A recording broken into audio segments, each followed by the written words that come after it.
നന്ദു എല്ലാം പറഞ്ഞു തുടങ്ങി. ശ്യാം ഞങ്ങൾക്കെല്ലാം ആയിരുന്നു. എനിക്കെന്നല്ല അവനെ പരിചയപ്പെടുന്ന ഓരോരുത്തർക്കും നന്ദു പഴയ തൻ്റെ ഓർമ്മയിലേക്ക് ലയിച്ചു. സിംഗപ്പെണ്ണെ ലേക്ക് വ്യൂ ഗ്രൗണ്ടിലെ ബെഞ്ചിൽ തനിച്ചിരിക്കുന്ന നന്ദുവിനടുത്തേക്ക് തൻ്റെ ബാഗുമായി നടന്നു വന്ന് ശ്യാം വിളിച്ചു. എന്താ നന്ദൂസ് ഇവിടെ തനിച്ചിരിക്കുന്നേ? നന്ദുവിൻ്റെ തലയിൽ കൊട്ടിക്കൊണ്ട് ശ്യാം അവൾക്കടുത്തേക്കായി വന്നിരുന്നു. അല്ല, ഇതാര്? കോളേജിലെ ഹീറോയോ? എന്താണ് ചങ്ക ഒരു പുച്ഛം? എന്തു പറ്റി നിനക്ക്? എന്താണെന്ന് പറഞ്ഞ മാറ്റിത്തരുവോ? നന്ദു പുച്ഛത്തോടെ ചോദിച്ചു. പിന്നെ മാറ്റിത്തരും, ഉറപ്പ്. എന്താ കാര്യം അത് പറ. ഇത് കണ്ടോടാ ചങ്കെ എൻ്റെ കൈ മുറിഞ്ഞത്. നന്ദു ദയനീയതോടെ അവൻ തൻ്റെ ചൂണ്ടുവിരൽ കാണിച്ചു കൊടുത്തു. ഇവിടെ എവിടെയാ മുറിവ് നന്ദു? വിരൽ അടിമുടിയൊന്ന് നോക്കി അവൻ ചോദിച്ചു. നിനക്കത് കണ്ണിൽ മൊത്തയാണോ? ദേ സൂക്ഷിച്ചു നോക്ക്, കണ്ടില്ലേ ഒരു കുഞ്ഞു മുറിവ്. ഇതിനാണോടി നീ സങ്കടപ്പെടുന്നേ? വെറുതെയല്ല നിന്റെ പിരി അല്പം ലൂസാണെന്ന് നാട്ടുകാർ പറയുന്നത്. ശ്യാമ അവളെ കളിയാക്കി പറഞ്ഞു. ഒരു കോളേജ് ഹീറോ വന്നേക്കുന്നു. കൈകൂലി കൊടുത്ത് പറയിപ്പിച്ചതല്ലേ താൻ, എന്നിട്ടാണ് ഡയലോഗ്. ചൂടാവല്ലേ ചങ്കേ, ഇപ്പം എന്താ നിന്റെ പ്രശ്നം അത് പറ. എനിക്ക് നന്നായി വിശക്കുന്നു, ബട്ട് വേദന കാരണം ഒന്നും കഴിക്കാൻ പറ്റുന്നില്ല. ഓ അതാണോ? അത് സിമ്പിളല്ലേ. ശ്യാം തൻ്റെ ലഞ്ച് ബോക്സ് തുറന്നു. അവൻ കൊണ്ടുവന്ന് ചോറുരുളയായി അവൾക്ക് നേരെ നീട്ടി. അവൾ അത്ഭുതത്തോടെ അവനെ നോക്കി. നോക്കി നിൽക്കാതെ വാതുറക്ക് പെണ്ണേ. സന്തോഷത്തോടെ അവൾ വാതുറന്നു. എന്തുകൊണ്ടോ ആ ഉരുളകൾ കടിക്കുമ്പോൾ അറിയാതെ തന്നെ അവളുടെ കണ്ണുകളും ഈറനണിഞ്ഞു. എന്തിനാ കരയുന്നത് നന്ദൂട്ടി? ഇപ്പോഴും വേദനയുണ്ടോ? ഇല്ലെന്ന് അവൾ തലയാട്ടി.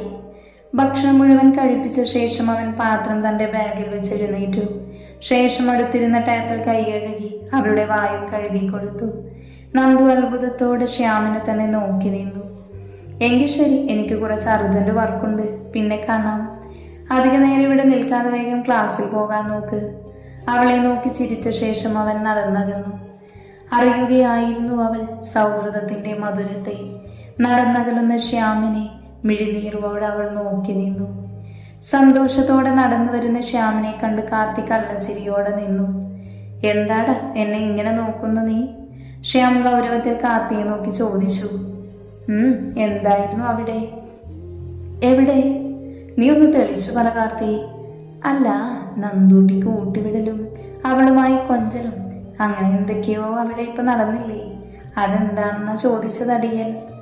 ഓഹോ അതോ, അതിനിപ്പോ എന്താ? അവൾക്ക് വിശക്കുന്നു എന്ന് പറഞ്ഞു, അതുകൊണ്ട് ഞാൻ വാരിക്കൊടുത്തു, അത്രയേ ഉള്ളൂ. അതിനിത്രയും ബിൽഡപ്പ് ആക്കി കൊടുത്ത് പറയേണ്ട ആവശ്യമില്ലല്ലോ. ഓ അത്രയേ ഉള്ളൂ ശ്യാം? കാർത്തി കള്ളച്ചിരിയോട് അവനെ നോക്കി. അത് അത്രയേ ഉള്ളൂ, വേറെന്താ? ശ്യാം ഒരു വെപ്രാളത്തോടെ പറഞ്ഞൊപ്പിച്ചു. അങ്ങനെയാണോടാ കള്ള? അല്ലാതെ നിനക്ക് അവളോട് പ്രേമം മൂത്തിട്ടല്ലേ? പൊന്നി, എന്താ നീ പറഞ്ഞേ? ശ്യാം കാർത്തിയുടെ ഷർട്ടിന്റെ കോളിൽ കുത്തിപ്പിടിച്ച് അവനോട് അടുപ്പിച്ചു. കൊന്നു കളയും ഞാൻ, ഇത് മറ്റാരെങ്കിലും അറിഞ്ഞ. എന്തോ? എങ്ങനെ? കാർത്തി ശ്യാമിന്റെ കൈ വേർപ്പെടുത്തിക്കൊണ്ട് ചോദിച്ചു. സത്യവാടാ, എനിക്ക് നന്ദൂട്ടിയെ ഇഷ്ടമാ. ബട്ട് നീ ഇതിപ്പോൾ അവളോട് പറയണ്ട. സമയമാകുമ്പോൾ ഞാൻ തന്നെ പറഞ്ഞോളാം. ഇടക്കല്ല കാമുക. എന്നാലും എന്തോരം പെൺകുട്ടികളാണ് ദിവസം പ്രപ്പോസലുമായി നിന്റെ പുറകെ വന്നത്. എന്നിട്ടും നീ എങ്ങനെ അവളെ നോക്കി? അതാ എനിക്ക് മനസ്സിലാവാതെ. കാർത്തി തൻ്റെ താടിയിൽ തട്ടി ചിന്തിച്ചുകൊണ്ട് പറഞ്ഞു. പ്രണയം തോന്നാൻ പ്രത്യേകിച്ച് കാരണങ്ങൾ വേണടാ. എൻ്റെ പുറകെ നടന്നവർക്ക് ചിലപ്പോൾ സൗന്ദര്യമുണ്ടാകും, പഠിപ്പുണ്ടാകും, പണമുണ്ടാകും. പക്ഷെ എനിക്ക് വേണ്ടത് അതൊന്നുമല്ല. എന്നെ മനസ്സിലാക്കുകയും സ്നേഹിക്കുകയും ചെയ്യുന്ന ഒരുത്തിയെ. അവളുടെ ആ പൊട്ടത്തരങ്ങളും തല്ലുകൊള്ളിത്തരവുമെല്ലാം ഞാൻ ശരിക്കും എൻജോയ് ചെയ്യുന്നുണ്ട്. തിരിച്ചൊന്നും പ്രതീക്ഷിക്കാതെയാണ് അവൾ എല്ലാവരെയും സ്നേഹിക്കുന്നത്. അതാണ് എനിക്ക് അവളിൽ ഏറ്റവും ഇഷ്ടപ്പെട്ട ക്വാളിറ്റി. സത്യം പറഞ്ഞ ഇപ്പോൾ ഒരു നിമിഷം പോലും അവളെ കാണാതിരിക്കാൻ പറ്റാത്ത അവസ്ഥയാണിടാ. എന്താണ് മോനെ, തലക്ക് പിടിച്ചോ അവള്? ഏറെക്കുറെ പിടിച്ച അവസ്ഥയാണിടാ, ശ്യാം ചിരിയോടെ പറഞ്ഞു. അങ്കിളിനോട് പറയട്ടെ എന്നാ? ഇപ്പൊ വേണ്ട കാർത്തി, ആദ്യം അവളുടെ റിപ്ലൈ എന്താണെന്ന് നോക്കട്ടെ, എന്നിട്ട് മതി ബാക്കിയെല്ലാം. എന്നാലും അങ്കിളിന്റെ അവസ്ഥ ആലോചിക്കുമ്പോൾ സഹതാപം തോന്നുക. കാർത്തി നടുവീർപ്പോടെ പറഞ്ഞു. അതെന്താ അങ്ങനെ പറഞ്ഞത്? ശ്യാം അതിശയത്തോടെ അവനെ നോക്കി. അല്ല, ഇത്ര നാള് ബിസിനസ്സും ന്യൂസും മാത്രം കണ്ടുകൊണ്ടിരുന്ന അങ്കിളെ ഇനി മുതൽ ചോട്ടാ ഭീമും കൂടി കാണേണ്ടി വരുമെന്നോർത്ത് പറഞ്ഞു പോയതാ. എടാ, അധികം കളിയാക്കേണ്ടട്ടോ. അവൾ എൻ്റെ പെണ്ണാ, അത് ഓർമ്മ വേണം നിനക്ക്. സീരിയസ് ആക്കല്ലട ചക്കരെ, ഞാനൊരു തമാശ പറഞ്ഞതല്ലേ.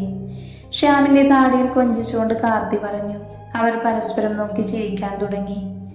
ദിവസേനയുള്ള കണ്ടുമുട്ടലുകൾ ഞങ്ങളുടെ സൗഹൃദത്തിൽ കൂടുതൽ ദൃഢമാക്കിയെന്ന് തന്നെ പറയണം. കോളേജ് ഫെസ്റ്റിന്റെ അവസാന ദിവസം നാട്ടരങ്ങെന്നൊരു പ്രോഗ്രാം ഉണ്ടായിരുന്നു. അതിനായി ശ്യാമും ഞാനും ഒരുമിച്ചായിരുന്നു പോയത്. ഹാളിൽ എല്ലാ കുട്ടികളും അതിനായി എത്തിയിരുന്നു. ദച്ചുവും കാർത്തിയും സ്നേഹയും ഞങ്ങൾക്കായി കാത്തിരിക്കുകയായിരുന്നു ഹാളിൽ. അവർക്ക് തൊട്ടടുത്തായി ഞങ്ങളും ഇരുന്നു. പരിപാടി തുടങ്ങിയതോടെ കുട്ടികൾ ഓളത്തിലായി കയ്യടികളും ആർപ്പുവിളികളുമായി എല്ലാവരും നാടൻ പാട്ടും ആസ്വദിച്ചുകൊണ്ടിരുന്നു. പാട്ടിന്റെ താളത്തിൽ ഞങ്ങളും കൈകളടിച്ച് ചുവടുകൾ വെച്ചുകൊണ്ടിരുന്നു. ഓരോ ചുവട് വെക്കുമ്പോഴും ശ്യാമിന്റെ കണ്ണുകൾ നന്ദുവിൽ തന്നെയായിരുന്നു. അവൻ നന്ദുവിന്റെ കൈകളിൽ തന്റെ കൈകൾ കോർത്തു പിടിച്ചു. എന്താണെന്ന ഭാവത്തിൽ നന്ദു അവനെ പുരിക ഉയർത്തി നോക്കി. മിഴികൾ പതിയെ ചിമ്മി ഒന്നുമില്ലെന്നൊരു കുസൃതി ചിരിയാലെ പറഞ്ഞു. നമുക്ക് പുറത്തേക്ക് പോകാം നന്ദു. എന്തിനാ? സംശയത്തോടെ അവൾ ചോദിച്ചു. ഒരു കാര്യമുണ്ട്, നീ വാ.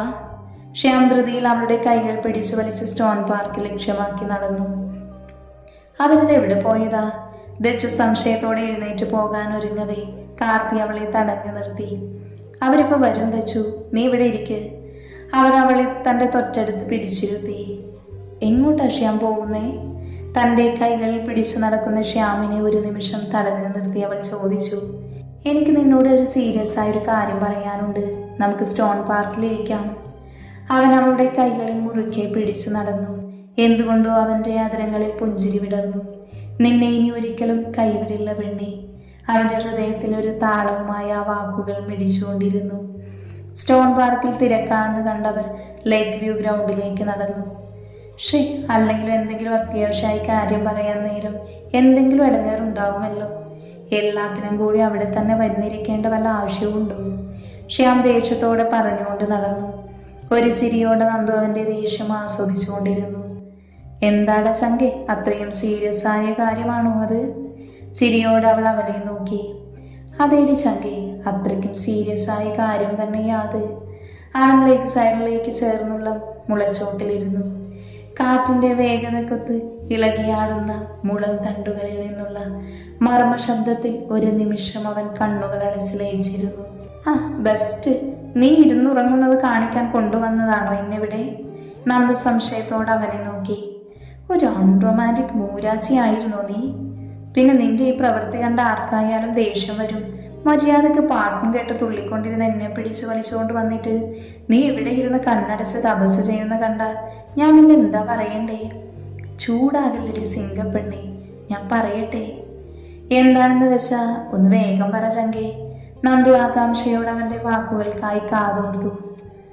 അത് നന്ദു, എനിക്ക്. വാക്കുകൾ മുഴുമിക്കും മുന്നേ അവൻ്റെ ഫോൺ റിങ് ചെയ്യാൻ തുടങ്ങി. ദേ നശിപ്പിച്ചു. അല്ലെങ്കിലും എന്തെങ്കിലും ഇടങ്ങേറുണ്ടാകുമല്ലോ. ദേഷ്യത്തോടെ അവൻ കോൾ അറ്റൻഡ് ചെയ്തു. ഹലോ ശ്യാം, എന്താടാ? പറഞ്ഞു അവളോട്. അവൾ എന്തു പറഞ്ഞു? കാർത്തി ആകാംക്ഷയോട് ചോദിച്ചു. എൻ്റെ കാർത്തി, എന്തൊരു ടൈമിംഗ് ആണ് നിനക്ക്. സ്റ്റാർട്ടിങ് ട്രബിൾ മാറ്റിയൊന്ന് പറയാൻ വന്നപ്പോൾ കൊണ്ടുപോയി നശിപ്പിക്കണ്ട. വല്ല കാര്യമുണ്ടോളൂ തണ്ടി നിനക്ക്? ഞാൻ എന്തു ചെയ്തിട്ടാളി എന്നോട് ചൂടാകുന്ന നീ? നീ ഒന്നും ചെയ്യണ്ട, ചെയ്തിടത്തോളം മതി. അങ്ങനെ അങ്ങ് ചൂടാവല്ലേ. നിങ്ങളിപ്പോൾ എവിടെയാ? ഗ്രൗണ്ടിലാണോ? അതെ, എന്താ? ഒരു മിനിറ്റ്, ഞാനിപ്പോൾ വരാം. വന്നിട്ടെല്ലാം ശരിയാക്കി തരാം അളിയാ. എൻ്റെ പൊന്നു കാർത്തി, വേണ്ട. ഏതായാലും ഇന്നിനി അത് അവളോട് പറയണ്ട. വേറൊരു ദിവസമാകട്ടെ. ഞാൻ അവളുമായി ഹാളിലേക്ക് വരാൻ പോകുക. നീ ഫോൺ വെച്ചോ. ഫോൺ കട്ടാക്കി അവൻ നന്ദുവിനെ നോക്കി. അവൾ തൻ്റെ അടുത്തില്ല എന്നറിഞ്ഞ് ചുറ്റും നോക്കാൻ തുടങ്ങി. ഗ്രൗണ്ടിൻ തുമ്പികൾ പുറകെ ഓടിക്കളിക്കുന്ന നന്ദുവിനെ കണ്ടപ്പോൾ കൗതുകമാണ് അവനിൽ ആദ്യം ഉണർന്നത്. മിഴിച്ചിമ്മാതെ അവൻ അവളെ നോക്കിയിരുന്നു. ഇനി ജീവിതത്തിൽ നിന്ന് ഒരുമിച്ചുണ്ടാകണമെന്ന് ആഗ്രഹത്തോടെയാണ് അവൻ നോക്കി നിന്നു പോയത്. സെക്കൻഡ് ഇയറിലെ ലാസ്റ്റ് എക്സാം ആയിരുന്നു അന്ന്. എൻ്റെ ദൈവമേ, എന്തോരം ക്വസ്റ്റ്യൻ പേപ്പർ ആയിരുന്നു. അത് കണ്ടപ്പോൾ തന്നെ പകച്ചുപോയിൻ്റെ ബാല്യം. എക്സാം ഹാളിൽ നിന്നും ഇറങ്ങി വരുന്നതിനിടയിൽ ഒരു നെടുവീർപ്പോടെ ദച്ചു പറഞ്ഞു. അല്ലെങ്കിലും ഏത് ക്വസ്റ്റ്യൻ പേപ്പർ കണ്ടാലാണ് നിന്റെ ബാല്യം പകച്ചു പോകാത്തത്?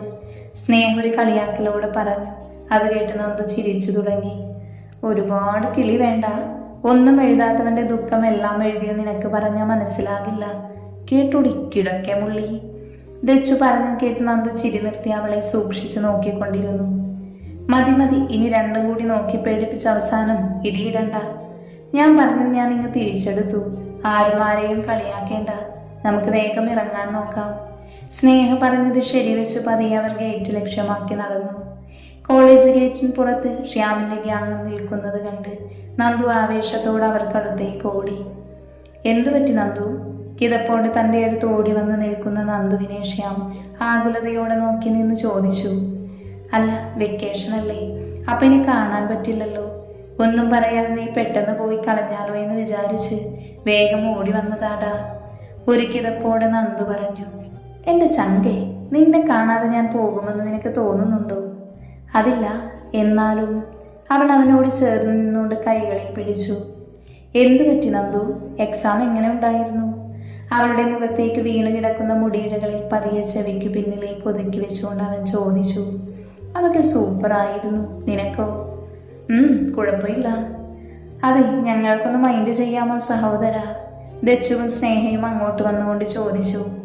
അവൻ മൈൻഡ് ചെയ്തില്ലെങ്കിൽ എന്താ, ഞാൻ മൈൻഡ് ചെയ്താൽ മതിയോ ദച്ചു? കാർത്തി ഒരു ചിരിയോടെ ദച്ചുവിനെ നോക്കി. എടപ്പരാജി, നിന്നോട് ആര് ചോദിച്ചു? ഞാൻ ഞങ്ങളുടെ കോളേജ് ഹീറോയാണ് ചോദിച്ചത്. ദച്ചു പറഞ്ഞത് കേട്ട് എല്ലാവരും ചിരി തുടങ്ങി. എടി ബിർള വൈറ്റ് വോൾ കെയർ പൊട്ടി, അധികം തിളക്കല്ലേ. എൻ്റെ സ്വഭാവം നിനക്കറിയാലോ. ഞാൻ നിന്നോട് തന്നെയാ പറഞ്ഞത്. എന്നോട് മിണ്ടിയാൽ ഇപ്പൊ എന്തു പറ്റും? ആകാശം ഇടിഞ്ഞു വീഴുമോ? പറയടി. കാർത്തി ദേഷ്യത്തോട് ചോദിച്ചു. അയ്യോ, ഒന്ന് നിർത്തുവോ? നന്ദു തൻ്റെ രണ്ട് കാത പൊത്തി പിടിച്ചുകൊണ്ട് പറഞ്ഞു. അത് തന്നെ, എപ്പോൾ കണ്ടാലും രണ്ടും കീരിയും പാമ്പും. എന്നിട്ട് ഒരു ദിവസം കണ്ടില്ലെങ്കിൽ ദച്ചു തരാത്തത് എന്താന്ന് ചോദിച്ച് എനിക്ക് സമാധാനം തരാത്തവനാ.